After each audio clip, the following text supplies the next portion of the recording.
ഇന്നെ ഒഴിവാക്കാൻ പറ്റുമെന്ന് ഞാൻ ചോദിച്ചാണ് പറ്റില്ല. അപ്പോൾ എനിക്ക് ഇന്ന് ക്ഷേത്രത്തിൽ ഒരു പൂജയൊക്കെ ഉണ്ടായിരുന്നു. അപ്പോൾ ഞാനത് എല്ലാം നന്നായിട്ട് വരട്ടെ. ഇവിടെ ഞാൻ ബാലുവിൻ്റെ കാര്യം പറഞ്ഞിട്ടുണ്ട്. അപ്പോൾ പിന്നെ ബിബിനെ കണ്ട വലിയ സന്തോഷം. മലയാള സിനിമയിൽ ബിബിന് വേണ്ട ഒരു ഇരിപ്പിടം കിട്ടിയിട്ടില്ല. ഞാനും ശ്രമിക്കാമെന്ന് മാത്രമേ എനിക്ക് പറയാൻ പറ്റുള്ളൂ. അപ്പോൾ ബാലു ഇങ്ങനെ പടത്തിൻ്റെ പേര് തെക്കിനി, ഒരു ഹൊററാണ്. സാറിൻ്റെ ഹൊറർ പടങ്ങളാണ് എന്നെ ഈ ഒരു ആഗ്രഹത്തിലോട്ട് എത്തിച്ചതെന്ന് പറഞ്ഞു. പ്രത്യേകിച്ച് ആകാശഗംഗയെ പറ്റിയാണ് പറഞ്ഞത്.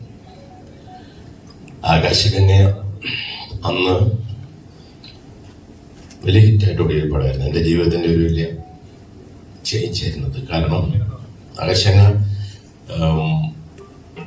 അന്ന് പ്രൊഡ്യൂസ് ചെയ്യാനായിട്ട് ആളില്ലാതിട്ട് ഞാൻ തന്നെ പ്രൊഡ്യൂസ് ചെയ്ത പടമാണ്. അന്ന് പ്രൊഡ്യൂസ് ചെയ്യാനുള്ള പൈസ എന്നുള്ള ഒരു സാഹചര്യമല്ല.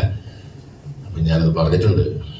വീട് വെക്കാൻ ലോൺ അനുവദിച്ചിട്ടുണ്ടായിരുന്ന ലോണ് വൈഫ് അറിയാതെ വൈഫിൻ്റെ കൂടെ ഒപ്പിട്ടിട്ട് 40 ലക്ഷം രൂപ എടുത്ത് മാനേജർ എന്നെ ഭയങ്കരമായിട്ട് സഹായിച്ചു. കാരണം അന്ന് ഇൻസ്റ്റാൾമെൻ്റ് ആയിട്ട് കിട്ടത്തുള്ളല്ലോ വീട് വെക്കാനുള്ള ലോണൊക്കെ അല്ലേ, ഫൗണ്ടേഷൻ കേൾക്കുന്നത്. അയാൾ എൻ്റെ ആഗ്രഹം അങ്ങനെ ഡ്യൂട്ടി പറഞ്ഞ് ഞാൻ തന്നേക്കാം, സസ്പെൻഷൻ വന്നാലും ഞാൻ നോക്കിക്കോളാം. അങ്ങനെ ഒരുമിച്ച് കാശ് തന്നു. ഒരു വാശിയായിരുന്നു. വെള്ളസാരിയോട് രക്ഷി ഒരിക്കലും ഒന്ന് ഏക്കത്തില്ല. അതൊക്കെ പഴയ സംഭവമാണെന്ന് പലരും പറഞ്ഞപ്പോൾ എനിക്കതിനെന്തിന് ഭയങ്കര വാശി ഉപേക്ഷിയെ കൊണ്ടുവന്നേ പറ്റത്തുള്ളൂ.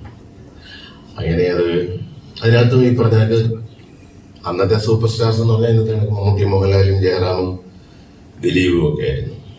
അവരാരും ഇതിനകത്തില്ല. ഒരു പുതിയ പേരായിരുന്നു ദിവ്യ ഉണ്ണിയെ ഞാൻ തന്നെ അന്ന് കല്യാണ സൗന്ദര്യത്തിൽ കൊണ്ടുവന്നിട്ട് ദിവ്യയുടെ 2ാമത്തെ പടം.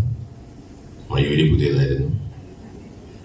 പിന്നെ മലയാളത്തിൻ്റെ കോമഡി സാമ്രാട്ടുകളെല്ലാം ഉണ്ടായിരുന്നു. ഇന്നസെന്റ് ചേട്ടൻ, ജഗദീഷ് ചേട്ടൻ, ജഗദീഷ്, കൊച്ചനീഫ, മുകേഷ്, അങ്ങനെയുള്ള ഗ്രൂപ്പെല്ലാം ഉണ്ടായിരുന്നു. അപ്പോൾ ആ പടം അന്ന് 150 ദിവസം ഓടി. ഞങ്ങൾക്ക് 65 ലക്ഷം രൂപ ചിലവായ പടം അന്ന് 4 കോടി രൂപ കളക്ട് ചെയ്തു.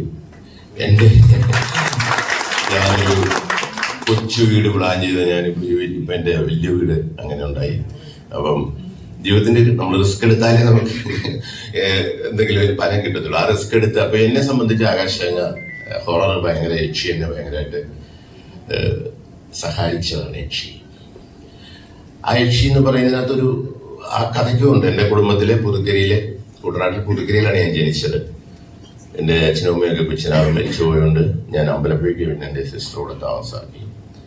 അപ്പോൾ അമ്മ പറഞ്ഞു തന്ന ഞങ്ങളുടെ കുടുംബത്തെ കോയിപ്പുറത്ത് കാവിലെ അവിടുത്തെ കന്യാകുമാരിയിൽ നിന്ന് ഏഴിലമ്പാലയിൽ ഒരു പ്രതികാര ദുർഗയായ സുന്ദരിയായ പ്രണയാർദ്രയായ യക്ഷിയുണ്ടെന്നും അവള് നമ്മുടെ കുടുംബത്തിലെ ഒരു ദാസ്യപ്പെണ്ണായിരുന്നു. അവളെ പണ്ട് കുടുംബത്തിലെ നായർ പ്രമാണി പയ്യൻ പ്രേമിച്ചതിൻ്റെ പേരിൽ അവനെ ചിരജീവനോടെ വെച്ച് കൊന്നതാണ് 250-300 വർഷങ്ങൾക്ക് മുമ്പ് എന്നൊക്കെ പറഞ്ഞ് അമ്മ പറഞ്ഞൊരു കഥയായിരുന്നു അത്. അമ്മ കുഞ്ഞുനാളിലെ മരിച്ചുപോയി. അത് കഴിഞ്ഞ് ഞാൻ സിനിമയിൽ വന്നു. ഇലക്ട്രിസിറ്റി ബോർഡിൽ ജോലിക്ക് പോയി. അത് കഴിഞ്ഞ് സിനിമയിൽ വന്നു. സിനിമ കുറേ പടമൊക്കെ ചെയ്തിട്ട് 12ാമത്തെ പടം കണ്ടാണ് ഈ പടം. അപ്പോൾ ഞാൻ അമ്മ പറഞ്ഞ കഥ ഓർത്തിട്ടാണ് ഉണ്ടാക്കിയത്. അങ്ങനെ ആ കഥ വെച്ചുണ്ടാക്കുമ്പോൾ അന്ന് എനിക്ക് തോന്നി ഹൊറർ കോമഡി എന്നില്ല ഇവിടെ. മണിച്ചിത്രത്താഴാണെന്ന് ഏറ്റവും ഭയങ്കരമായിട്ട് ഓടിയ പടം.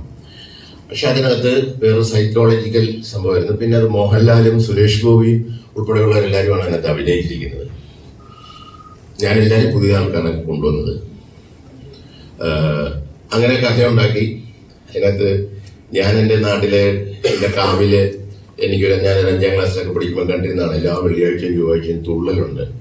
തുള്ളു ദേഹത്ത് കയറി അറിവില വലിയച്ഛൻ ചെറിയച്ഛൻ എന്നൊക്കെ പറഞ്ഞിട്ട് തുള്ളു.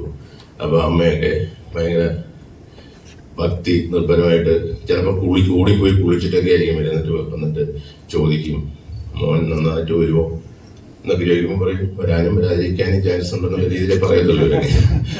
മനസ്സിലായി? അങ്ങനെയൊക്കെയുള്ള ഈ തുള്ളലും അന്നൊക്കെ ഞാൻ അതിനെ ഒരു വിമർശിച്ചാൽ കണ്ടിരുന്നു. ഞാൻ അങ്ങനെ ഒരു കൊച്ചുനാളിൽ എൻ്റെ വിവാഹം വരെ ഈശ്വരഭക്തനല്ലായിരുന്നു സത്യത്തിൽ. അപ്പോൾ അങ്ങനെ ആ തുള്ളലൊക്കെ കോമഡി ആയിട്ട് എടുത്ത് ആ കോമഡിയാണ് അവിടെ ഭയങ്കരമായിട്ട് ഏറ്റത്, കൽപ്പനയുടെ ക്യാരക്ടറൊക്കെ. അത് ഭയങ്കരമായിട്ട് ഹിറ്റായി. അന്നത്തെ കാലത്ത് 2000-ലൊക്കെ 3-4 കോടി രൂപ കളക്ട് ചെയ്യാന്ന് പറഞ്ഞാൽ വലിയ സംഭവമാണ്. അങ്ങനെ കാശ് കിട്ടി കഴിഞ്ഞപ്പം വീടൊക്കെ പ്ലാൻ ചെയ്തപ്പോൾ എന്റെ മനസ്സിൽ ഭയങ്കരമായിട്ട് അമ്മ പറയുന്നതായിട്ട് തോന്നിയാണ്, നീ ഞാൻ നമ്മുടെ അവിടുത്തെ കഥയൊക്കെ പറഞ്ഞിട്ട് നീ ആ റോഡ് വിളിച്ചിനൊക്കെ വെറും കോമാളികളാക്കിയില്ലേ, ചിരിക്കുകയല്ലേ ആൾക്കാരെ എന്നൊക്കെ ചോദിച്ചിട്ട് അമ്മ എന്തോ എൻ്റെ അടുത്ത് എന്നോട്, എനിക്ക് ഭയങ്കര ഡിസ്റ്റർബൻസ്, അമ്മയുടെ സ്വപ്നം കാണുന്നു, അമ്മ പറയുന്നു എന്നൊക്കെ മനുഷ്യന്റെ തോന്നലല്ലേ മനസ്സിൽ. അങ്ങനെയാണ് ഞാൻ ഈ കോഴിപ്പുറത്ത് ഇപ്പോൾ ഒരു ഭദ്രകാളി ക്ഷേത്രമുണ്ട്, ഞാൻ പണിതാണ്.